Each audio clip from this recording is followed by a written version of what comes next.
ইবাদুর রহমান আল্লাযী ইয়ামশুনা আলাল আরদি হাওনা।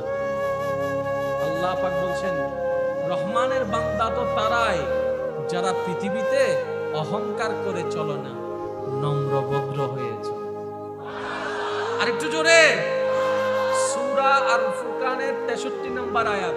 রব বলছে আমার বান্দা তো তারা যারা জমিনে চলে অহংকার করে না, জমিনে চলে হিংসা করে না, জমিতে চলে আমিত্ব দেখায় না, জমিনে চলে বড়ত্ব দেখায় না, নম্র হয়ে চলে, ছোট হয়ে চলে, নিজেকে ছোট বানায় চলে। এবার দেখেন সমস্ত নবী রাসূলের মধ্যে এই চরিত্রটা দেখা যায়, সমস্ত সাহাবার ভিতরে এই চরিত্র দেখা যায়, সমস্ত আহলে বায়তের ভিতরে এই চরিত্র দেখা যায়।